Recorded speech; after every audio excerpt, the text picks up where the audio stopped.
अस्सलाम वालेकुम। Page number 156 open करेंगे। और जो बच्चे बाद में रिकॉर्डेड लेक्चर लेंगे तो प्लीज कोशिश किया करें, जो बच्चे अभी लेट आज ज्वाइन करेंगे और बाद में रिकॉर्डेड लेक्चर से इसको कवर करेंगे, कि टाइम पे आया करें प्लीज।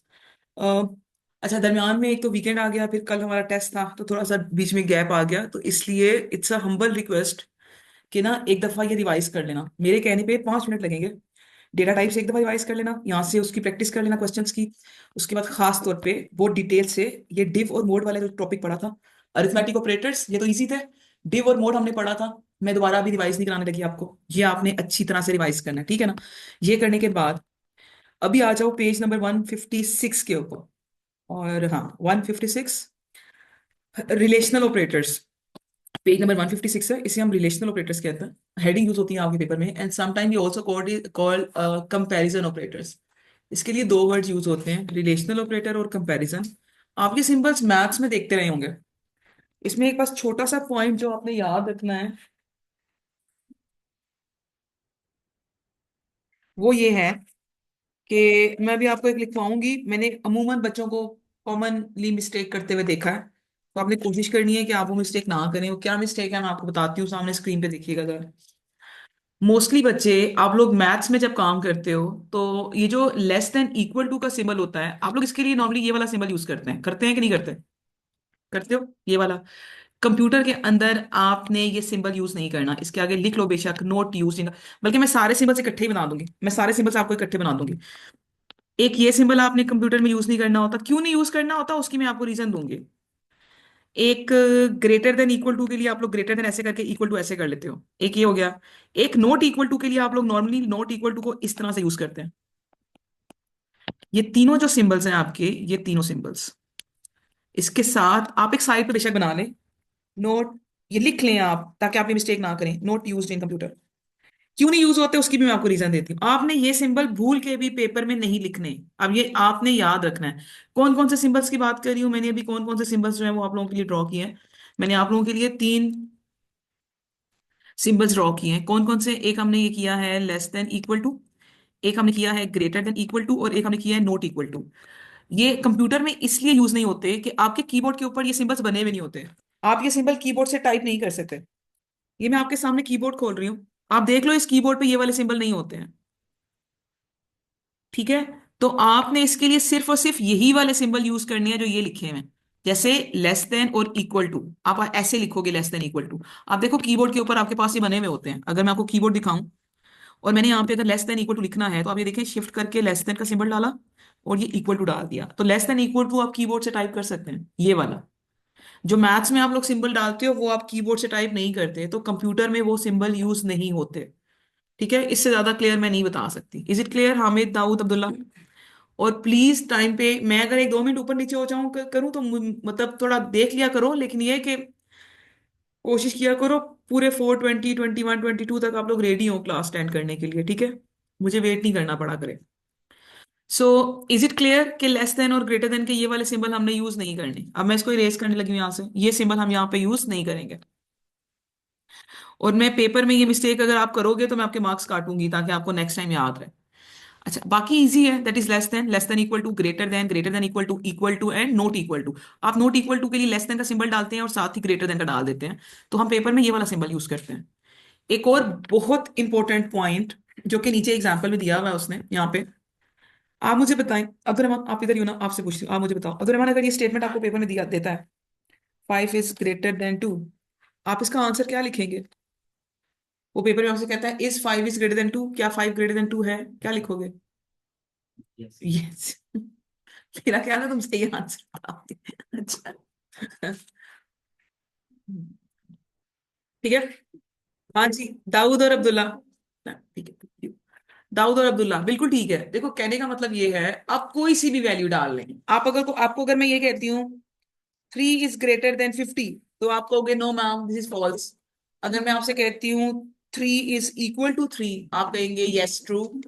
अगर मैं आपसे कहती हूँ 9 इज नॉट इक्वल टू 4, तो आप कहोगे ट्रू। ये नॉट इक्वल टू का सिंबल है, लेस देन और साथ ही ग्रेटर देन, तो 9 is not equal to 4, yes true. ये सारी एग्जाम्पल क्यों दी हैं? ये सारी एग्जाम्पल इसलिए दी हैं कि आप जब भी ये वाला ऑपरेटर यूज करोगे, तो इसका जो आंसर हुआ करेगा, मतलब रिजल्ट, रिजल्ट का मतलब होता है आंसर। आप जब भी ये वाले ऑपरेटर यूज करेंगे उसका जो आंसर है वो हमेशा बूलियन डेटा टाइप का होगा। इसको अंडरलाइन कर लें। आप जब भी, अच्छा आप दोनों जो लेट आए हो, घर जाओगे, स्टार्टिंग वाला पॉइंट 5 मिनट का रिकॉर्डेड लेक्चर लेना पड़ेगा। सही है। और कोशिश करनी है टाइम पे आना है, क्योंकि फिर चीजें समझ नहीं आती हैं फिर। ठीक है। इसका मतलब है कि आप इसमें से कोई भी एग्जांपल अगर ले लें, आप एक एग्जांपल कोई सी अपनी मर्जी की लिख भी दो, जैसे मैंने अभी दी थी 5 इज ग्रेटर देन 3। तो इसका जो रिजल्ट होगा वो होगा true. 5 is greater than 3, yes condition true है आपकी। तो इसका जो आंसर होते हैं ना इनके, वो हमेशा ट्रू होते हैं। उसके बाद नीचे आ गए लॉजिकल ऑपरेटर्स या लॉजिक ऑपरेटर्स। लॉजिक ऑपरेटर्स वही हैं जो आपके बुलियन, सॉरी, लॉजिक गेट के अंदर यूज होते हैं। एक है एंड, एक है और, एक है नोट। इसके साथ एक पॉइंट लिख लो, एंड के आगे पॉइंट लिखो। अभी लिख लो, बाद में आपको पता चलेगा कि मैंने ये क्यों लिखवाया है, फिलहाल ये लिख लो। All condition must be true. आपको याद होगा एंड गेट अभी नया नया पढ़ के आए हैं। एंड गेट, एंड गेट जो है वो उसमें वन कब आता था? जब दोनों इनपुट्स वन होती थी, याद है, मल्टीप्लाई करते होते थे। तो एंड का आंसर वन कब आता था? जब दोनों कंडीशंस जो है, दोनों इनपुट वन होती थी। वन जो है वो ट्रू को रिप्रेजेंट करता है बेसिकली। तो फिलहाल इसमें आपने याद रखना है कि एंड का मतलब होता है कि सारी कंडीशंस ट्रू होनी चाहिए। All condition must be true. अभी ये लिख लो खाली, ये मैं आगे आपको डिटेल से करवाऊंगी। अगर आपको याद हो और गेट, और गेट एडिशन जैसा होता था, और गेट में वन तब आता है जब कोई एक इनपुट भी वन हो तो आपकी आउटपुट वन आती है। और गेट के अंदर यहां पे लिखो at least one condition must be true. ये वही बात है कि कम से कम एक वन होना चाहिए। At least one condition must be true. कम से कम एक कंडीशन ट्रू होनी चाहिए। अब ये कंडीशन क्या चीज है, ऑब्वियसली वो मैं आगे जब क्वेश्चन करेंगे तो आप सीखोगे। और जो नोट है ये क्या करता होगा, ये तो आपको आइडिया है ही कि ये क्या करता है। रिवर्स या ओपोजिट द कंडीशन, ये आपकी कंडीशन को ना रिवर्स कर देता है। ठीक है, ये आपकी कंडीशन को उलट कर देता है। ये यूज कैसे करना है वो भी मैंने नहीं सिखाया। बस इतना याद कर लो, एंड के लिए ऑल द कंडीशन, अभी आपको ये भी नहीं पता कंडीशन क्या चीज है, वो आप मेरे साथ आगे पढ़ोगे। लेकिन ये है कि सिंपल वर्ड्स के अंदर आपको बताया है, एंड का मतलब है अगर सारे वन हो तो आंसर वन है। वन का मतलब ट्रू होता है। तो all condition must be true, और के अंदर होता था कम से कम एक वन होना चाहिए, तो at least one condition must be true. और नोट जो है वो ऑपोजिट कर देता है कंडीशन को। इसके नीचे भी इसका आंसर लिखें कि इसके जो ऑपरेंड्स और रिजल्ट्स हैं वो दोनों बूलियन डेटा टाइप के होते हैं। इसकी मैं एग्जांपल से आपको समझाती हूँ। इसके नीचे एक एग्जांपल दे देते हैं।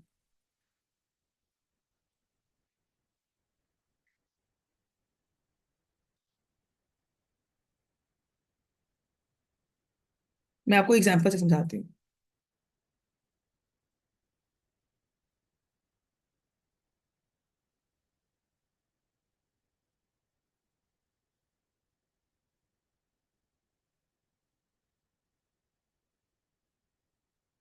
मैं जो एग्जांपल लिख रही हूँ ना, इसी तरह मेरे साथ लिखनी है।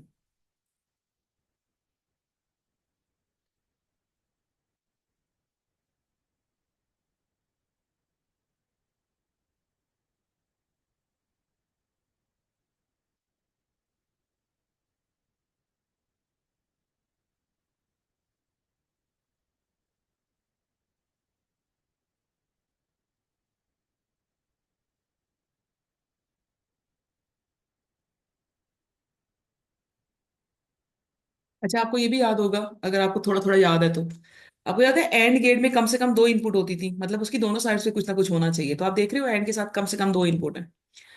और के साथ भी कम से कम दो इनपुट होनी चाहिए थी, दोनों है। आपको याद है नोट के साथ एक ही इनपुट चाहिए होती थी, तो नोट के साथ सिर्फ मैंने एक वैल्यू लिखी है।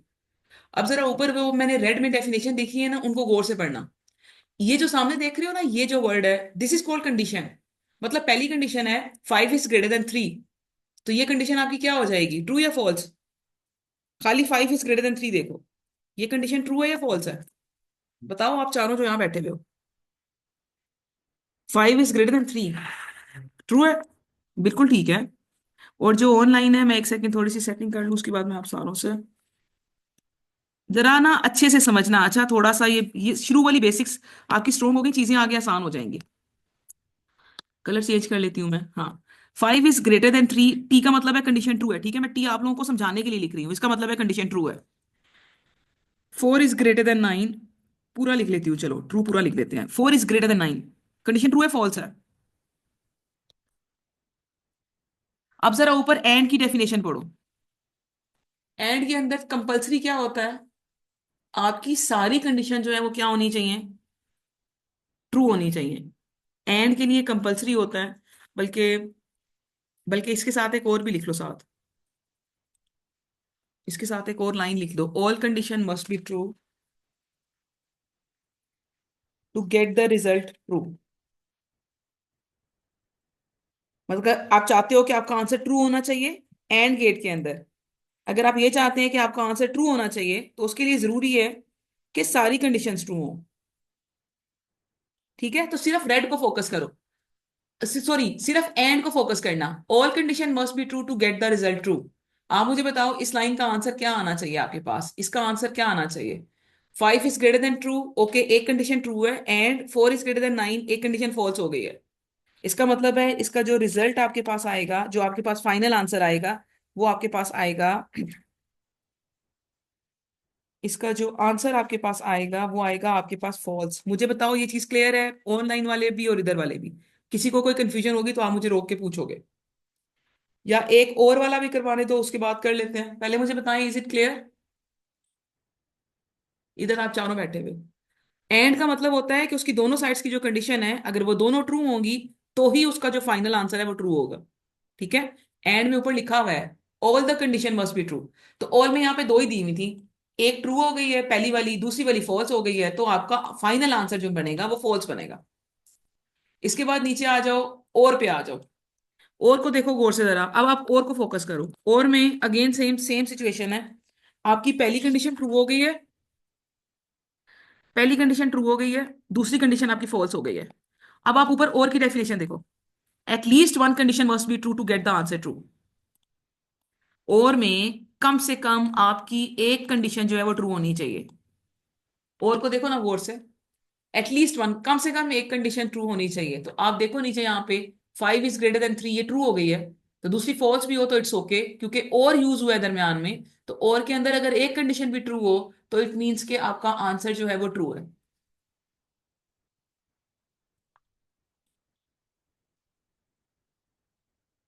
ठीक है। इसका जो फाइनल आपके पास आंसर आएगा सेकंड वाले का, वो आंसर आपका बनेगा ट्रू। और के साथ note 5 is greater than 3, 5 is greater than 3 condition true है, 5 is greater than 3 condition true है, बट नोट क्या करता है, कंडीशन को ऑपोजिट कर देता है। तो 5 is greater than 3 condition true है, बट आगे लिखा हुआ है नोट, तो नोट ट्रू का मतलब क्या होता है, नोट ट्रू का क्या मतलब होगा, तुम लोगों से पूछ रही हूँ। बुलियन डेटा टाइप है ना, तो बुलियन डेटा टाइप में दो ही ऑप्शन होते हैं ना, या ट्रू होता है या फॉल्स होता है। सो अगर ट्रू नहीं है तो इट मीन्स कि फॉल्स है। नोट 5 इज ग्रेटर देन 3, इसका मतलब है पहले आप ब्रैकेट सॉल्व करते हो ना, आपको सिखाया था पहले ब्रैकेट सॉल्व करते हो। 5 is greater than 3, yes condition true है, लेकिन बाहर उसके नोट लगा हुआ है, तो नोट ट्रू जो है वो कंडीशन को फॉल्स कर देगा, तो आपका फाइनल आंसर फॉल्स आ जाएगा। इधर आप चारों क्लियर है, इतनी कोई मुश्किल चीजें नहीं है। और जब क्वेश्चन करोगे तो और आइडिया हो जाएगा साथ साथ। बस आपने ये याद रखना है, ये छोटी छोटी बातें याद रखनी है। ऑल के अंदर, एंड के अंदर all condition must be true. अभी आप आगे बहुत सीखोगे कि ये कैसे यूज होती हैं, फिलहाल इतना याद रखो कि अगर आपने एंड यूज किया हुआ है तो आपका आंसर तब ट्रू होगा when all the conditions are true. और के अंदर at least one condition is true, और नोट के अंदर जो भी कंडीशन है वो रिवर्स हो जाएगी। जी जी अब्दुल्ला, हमारे उसका पार्ट है, वो हम बिल्कुल एंड पे करेंगे, एंड पे नहीं, सेकंड लास्ट टॉपिक होगा हमारा वो वाला, सेकंड लास्ट टॉपिक होगा, ठीक है।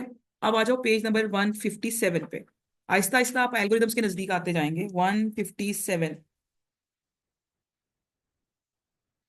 बहुत इंपॉर्टेंट है आज का लेक्चर, आपकी बेस थोड़ी सी बेसिक चीजें। शायद आपको आज का लेक्चर अगर 20, अभी जो मैं बातें अभी बोलूंगी आपको, अगर मेरी बातें आपको 30-40% भी समझ आ गई तो that is more than enough, क्योंकि रिमेनिंग पोर्शन जो है जब आप मेरे साथ पेपर 2 पढ़ोगे तो आपको समझ आ जाएगा, सही है। तो मैं अभी आपको कुछ चीजें समझाने लगी हूँ, उसको जरा गौर से देखिएगा। अ, मुझे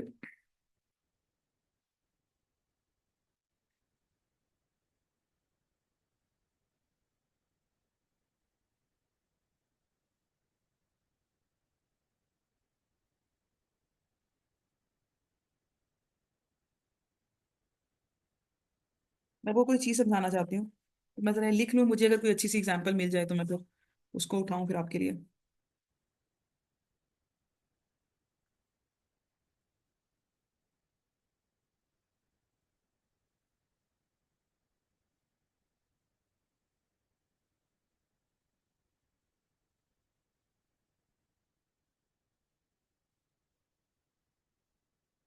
मिल जाए सही।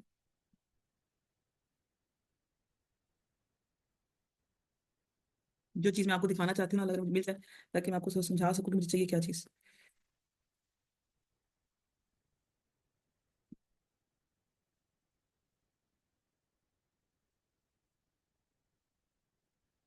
ये मेरा ख्याल है कि मिल ही जाएगा हमें करिए।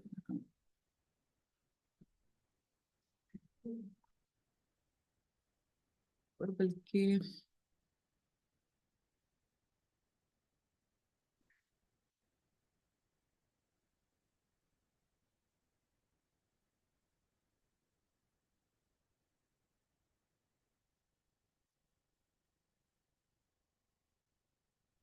तो कुछ देखते हैं, बस यहीं से समझा देती हूँ।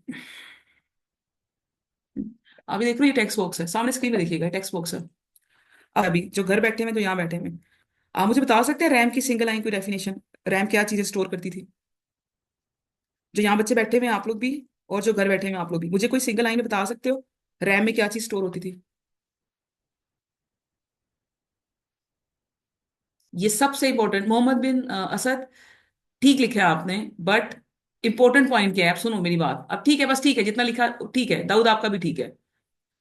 करंटली ओपन प्रोग्राम, आप जो भी प्रोग्राम्स ओपन करते हैं वो जाके कहाँ लोड होता है? आपकी रैम के अंदर। याद आया? इधर आप लोग रैम के नहीं, आप लोग तो शायद आप लोगों ने तो पढ़ा नहीं है पेपर में, आप दोनों जो रैम के अंदर क्या होता है, जो नहीं पढ़ा हुआ आप सुन लो खाली, कि आप जब कोई चीज ओपन करते हैं तो वो चीज आपकी रैम में लोड होती है। सही है। अब रैम के अंदर एक वक्त में एक चीज नहीं पड़ी होती। जो बच्चे मेरे साथ पढ़ के आए हैं उन्हें पता है, हम इस तरह से मेमोरी बनाते होते थे। आपकी रैम के अंदर ऑपरेटिंग सिस्टम भी पड़ा हुआ है। आपकी रैम के अंदर अगर आपने यूट्यूब खोला हुआ है तो वो भी पड़ा हुआ है। आपकी रैम के अंदर अगर आपने लेट्स सपोज अभी मैंने क्रोम ओपन किया हुआ है तो ये क्रोम भी पड़ा हुआ है, तो ये सारी चीजें आपकी रैम के अंदर पड़ी हुई होती हैं। आप जितने भी प्रोग्राम्स ओपन करते हैं वो रैम के अंदर पड़े हुए होते हैं। ठीक है। तो कंप्यूटर को कैसे पता लगता है कि किस जगह पे क्रोम का डेटा पड़ा हुआ है, किस जगह पे आपके यूट्यूब का डेटा पड़ा हुआ है, किस जगह पे ऑपरेटिंग सिस्टम? तो आपकी जो रैम होती है ना, उसके एड्रेस होते हैं। ये मैंने वॉन न्यूमन आर्किटेक्चर में भी थोड़ा सा आपको पढ़ाया था। तो आपकी जो रैम होती है उसके यहाँ पे एड्रेसेस होते हैं, याद है वो MER, मेमोरी एड्रेस रजिस्टर, और डेटा रजिस्टर, वो सारा। तो आपकी ना रैम के एड्रेस होते हैं। बिल्कुल, मैं ये बातें आपको क्यों बता रही हूँ, जिन बच्चों ने पहले नहीं पढ़ा हुआ, जैसे आप दोनों ने पहले नहीं पढ़ा हुआ, आप सिर्फ इतनी बात याद रख लो कि हम जब कोई भी प्रोग्राम ओपन करते हैं तो वो आपकी रैम के अंदर लोड होता है। और रैम में आप एक वक्त में एक प्रोग्राम ओपन नहीं करते, बहुत सारे प्रोग्राम्स ओपन करते हैं। मेरे इस टाइम पे 6 to 7 प्रोग्राम्स है जो नीचे खुले हुए हैं, ये सारे के सारे इस वक्त रैम में लोड है। तो ये जो मैंने अभी फॉर्म खोला है, अब आपको मेरी बात समझ आएगी। मैंने जो फॉर्म खोला है इसके अंदर ये भी करंटली ओपन प्रोग्राम है मेरा, करंटली ओपन प्रोग्राम है ना, ठीक है, तो ये रैम में पड़ा होगा।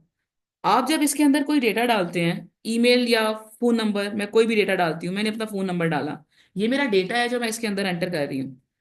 ये डेटा कहाँ पड़ा हुआ होगा? ये जो मेरे पास डेटा है, ये जो डेटा मैंने एंटर किया है, ये डेटा कहाँ पड़ा होगा? अभी ये डेटा आपने कहीं सेव नहीं किया, लेकिन इस डेटा को होल्ड करने के लिए ये डेटा कहीं ना कहीं तो पड़ा होगा ना।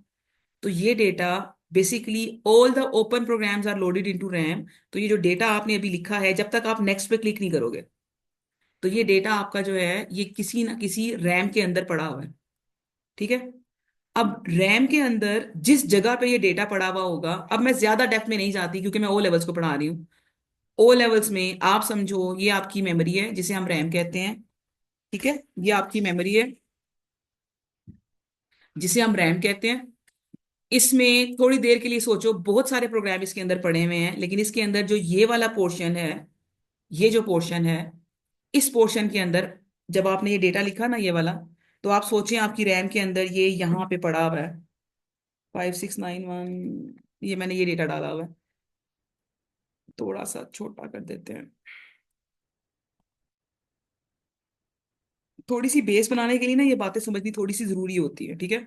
तो आप जब भी कोई प्रोग्राम ओपन करते हो तो आप उसमें जब कोई डेटा डालते हैं तो जब तक आप उसे सेव नहीं करते वो रैम में लोड होता है। मैं ये कहानी इसलिए बताई है कि कंप्यूटर को कैसे पता लगेगा कि ये डेटा कहाँ पड़ा हुआ है। उसके लिए प्रोग्रामर क्या करते हैं, इस जगह को एक नाम दे देते हैं और वो ऑटोमेटिकली लिंक करते हैं। कैसे लिंक करते हैं वो भूल जाओ तुम लोग।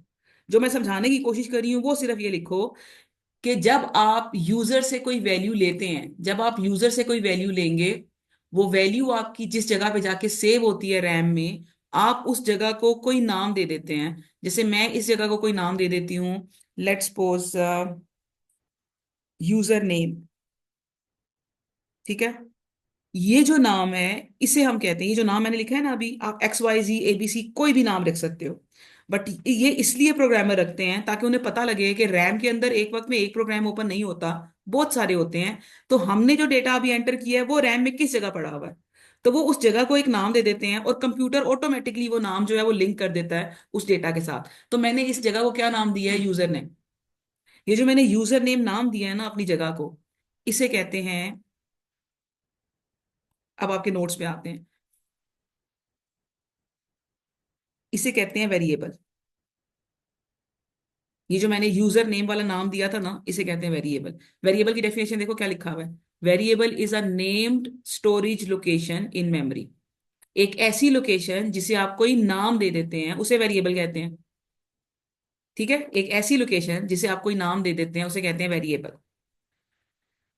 बीच में 2-3 दिन का गैप आया था, बट आई होप सो कि आपको याद होगा हम पढ़ क्या रहे थे। आज मैं आपसे कहूंगी कि पेज नंबर 1 से दोबारा एक दफा रिवाइज करें ये वाला एल्गोरिदम वाला टॉपिक। आपको अगर याद हो तो हम पेपर 2 पढ़ने लगे हैं जिसमें हम एल्गोरिदम पढ़े थे। और एल्गोरिदम का मतलब होता था कि सॉफ्टवेयर बनाने से पहले, कोडिंग करने से पहले, वो जो आप सीक्वेंस ऑफ स्टेप्स लिखते हो वो कैसे लिखते हैं। उसके लिए जरा आज जाके पीछे से रिवाइज करिएगा, 2-3 दिन का गैप आ गया। तो variable is a named storage location. दूसरा दूसरा पॉइंट जो आपने याद रखना है वो क्या है, it is use to store the data temporarily. क्यों, कैसे टेम्परेरीली यूज होता है ये भी आपको एग्जांपल से समझाती हूँ। सामने स्क्रीन पे देखें कि कौन कहाँ खोला हुआ था, ये खोला हुआ था, ये खोला हुआ था ना। आपको पता है रैम वोलेटाइल होती है, जो बच्चे पढ़ चुके हैं मेरे साथ, रैम का मतलब होता है इट्स वोलेटाइल मेमोरी। वोलेटाइल का मतलब होता है जब उसे बंद करेंगे, नवीन आप और मोहम्मद आप, क्योंकि आप लोगों ने पढ़ा हुआ नहीं है, जब हम कोई चीज ओपन करते हैं वो हमारी रैम में पड़ी हुई होती है, लोड हो जाती है, लेकिन जैसे ही आप उसे क्रॉस करके बंद कर देते हैं या कंप्यूटर ऑफ कर देते हैं, जैसे मैंने इसको बंद कर दिया, जैसे ही मैंने इसको बंद किया है, तो ये रैम में जो कुछ भी लिखा हुआ था वो सब डिलीट हो गया। आपकी रैम में जो डेटा लिखा हुआ था 0333 वाला वो डिलीट हो गया। तो इसका मतलब होता है कि अब सिंपल, अब मैं ना दोबारा वो नहीं बनाने लगी, मैं आपको सिंपल आइडिया दे रही हूँ। अब आप समझ गए होंगे कि क्या है, तो मैं ऐसे टेक्स्ट बॉक्स बना देती हूँ। अब आप समझ गए होंगे कि जब हम यूजर से कोई वैल्यू लेते हैं कुछ भी, उसको स्टोर करने के लिए आपको उस जगह को कोई नाम देना पड़ता है, उस नाम को आप वेरिएबल कहते हैं। ठीक हो गया। So variable is a name storage location. दूसरा, it is use to store the data temporarily. आप मुझे बताएं ना कि आप, अगर मैंने यहाँ पे अपना नाम लिखा, ये टेलीफोन नंबर लिखा, मैं अगर चाहूं तो मैं इसको इरेज करके, आप में से कोई और बंदा अगर अपना लिखना चाहे तो वो लिख तो सकता है ना, हम उसको मना तो नहीं कर सकते, कर सकते हैं ना। हम टेक्स्ट बॉक्स में, अगर आप पुरानी वैल्यू पहले से पड़ी हुई है, अगर आप चाहें तो आप उसमें नई वैल्यू डाल सकते हैं। आप लोगों के घर में अगर एक ही मोबाइल, एक ही कंप्यूटर यूज होता है, फॉर एग्जांपल एक डेस्कटॉप कंप्यूटर है, आप में से कोई बच्चा फेसबुक लॉगिन करता है अपने अकाउंट से, उसके बाद दूसरा बहन या भाई आता है तो वो दोबारा फेसबुक का खोलेगा पेज, और वो अपने यूजर नेम और पासवर्ड से जो है वो लिंक हो जाएगा। तो जो नई वैल्यू होती है वो पुरानी वैल्यू को रिप्लेस कर देती है। इसलिए पहला point, it is use to store the data temporarily. Last point, the value stored in variable may or may not change. अगर आपका दिल करे आप टेक्स्ट बॉक्स की वैल्यू चेंज करें, अगर आपका दिल ना करे आप ना करें। कुछ सिचुएशन ऐसी होती हैं जिनमें हम चेंज करते हैं, कुछ सिचुएशन ऐसी होती है जिसमें हम चेंज नहीं करते। तो the value of the variable may or may not change during the execution. इसका मतलब है जब प्रोग्राम चल रहा होता है तो कभी आपकी मर्जी है, आप चाहें तो वैल्यू चेंज करें चाहे ना चेंज करें। इसके साथ एक पॉइंट और लिखें, इफ इट इज चेंज्ड, अगर आप वेरिएबल की वैल्यू चेंज करते हैं, देन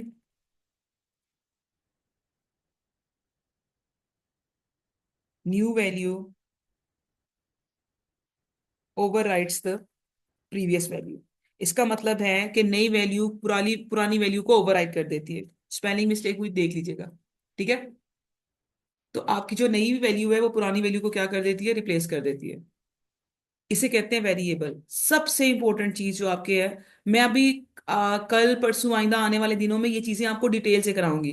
बट आज का मेरा पहला पर्पस सिर्फ ये था आपको, कि मैं ये चाहती हूँ कि आपको ये समझ आए कि जब हम यूजर से कोई वैल्यू लिया करेंगे, जब भी, जैसे मैंने आपको टेक्स्ट बॉक्स की एग्जांपल दी है, आप जब भी यूजर से कोई वैल्यू लोगे तो आपको पता होना चाहिए कि जब यूजर कोई डेटा एंटर करता है, कोई भी वैल्यू, उसके लिए आपको एक वेरिएबल बनाना पड़ता है। अभी आपको ये नहीं पता कि वेरिएबल कैसे बनता है, वो नहीं सिखाया, ठीक है, वो नहीं बताया। लेकिन ये कि एक वेरिएबल बनाना पड़ता है, उस वेरिएबल को हम कहते हैं कि, ये उसकी डेफिनेशन है जो आपने याद करनी है।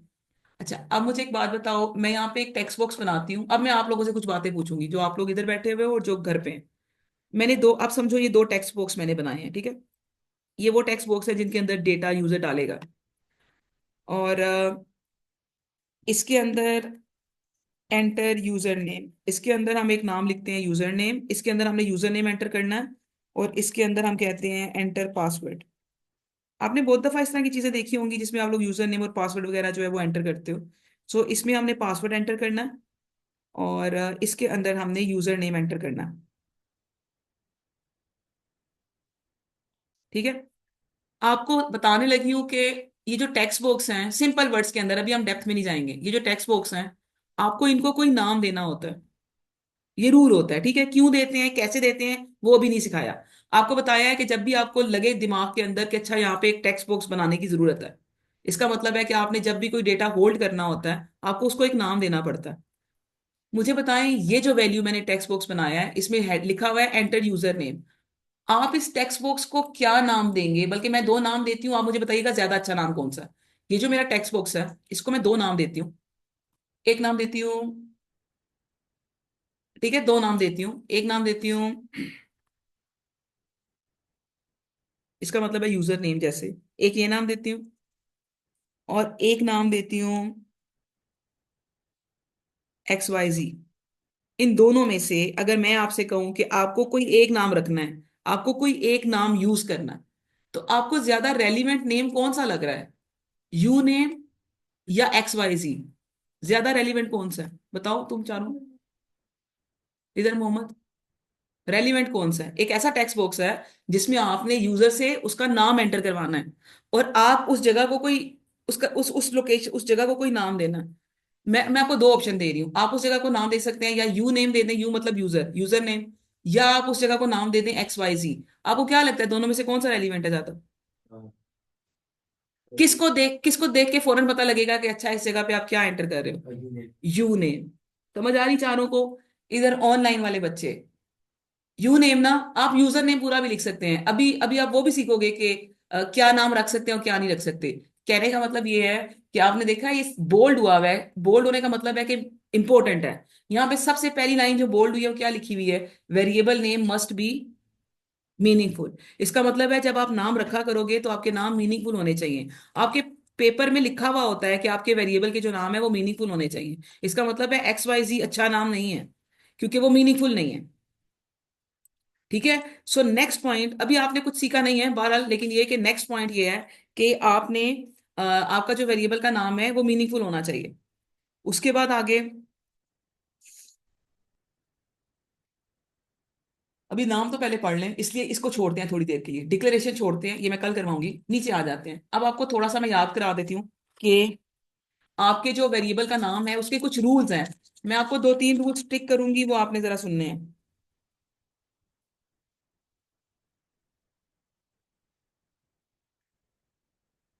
जाओ।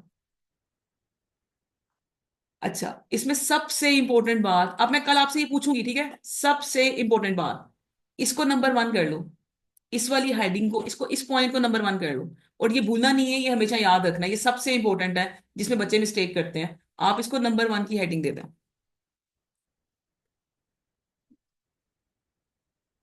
इसको टू काट दो, नंबर वन कर दो। देखो क्या लिखा हुआ है सामने, इसको पढ़ो और इसको दिमाग में बिठा लो। अब आप सीखने लगे हो कि मैम ने थोड़ा सा तो बता दिया, थोड़ा थोड़ा, अगर आपको 20% भी समझ आ गया ना आज का लेक्चर, मेरे लिए बहुत है, क्योंकि मुझे पता है मैं क्या करा रही हूँ। वेरिएबल को हल्का सा समझ आ गया, बस वेरिएबल जब भी हम कोई चीज स्टोर करेंगे तो हम उसको एक नाम दे देंगे, उसे मैम ने कहा है वेरिएबल। उस नाम, वो नाम जो है वो मीनिंगफुल होना चाहिए, समझ आ गया। अगली चीज, आप क्या नाम रख सकते हैं और क्या नहीं रख सकते। सबसे पहला रूल, आप जो भी नाम रखोगे it must start with the letter of the alphabet. पहला अल्फाबेट होना चाहिए। इसका क्या मतलब हुआ? इसका मतलब हुआ कि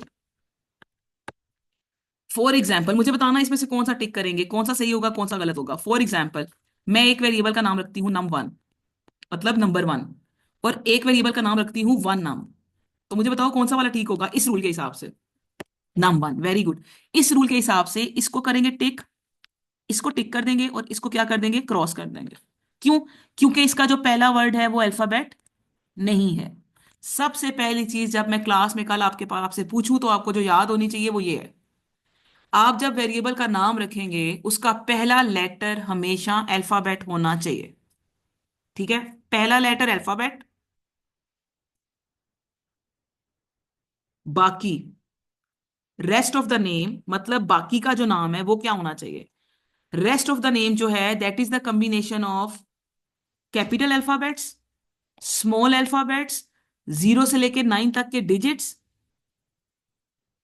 और उसके साथ साथ अंडरस्कोर। अंडरस्कोर का मतलब होता है, आई डोंट नो आपको आइडिया होगा अंडरस्कोर का।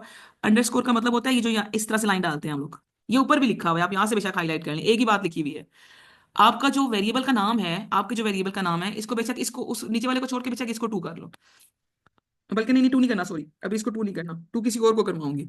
अच्छा, पहला वर्ड अल्फाबेट होना चाहिए, पहला वर्ड, उसके अलावा बाकी it can be the capital A to Z, small A to Z, 0 से लेके 9 तक के नंबर। या आप ये वाला सिंबल यूज कर सकते हो, इसे अंडरस्कोर कहते हैं, ये सिंबल देख रहे हो ऊपर, या आप ये सिंबल यूज कर सकते हैं। So your variable name will be the combination of capital letters, small letters और अंडरस्कोर, इसे अंडरस्कोर कहते हैं। अंडरस्कोर अल्फाबेट्स की फॉर्म में नहीं कह रही, अंडरस्कोर ये जो सिंबल लिखा हुआ है इसकी बात कर रही। ठीक है। अच्छा, उसके बाद नंबरिंग के हिसाब से बता देती हूँ पहले। अः हाँ, सबसे इंपॉर्टेंट पॉइंट जो मैंने अभी आपको सिखाया था ना, वो क्या था कि,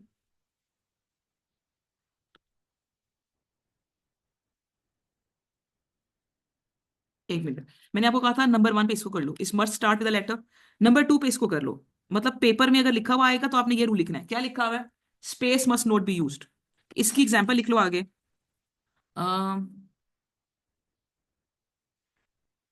जैसे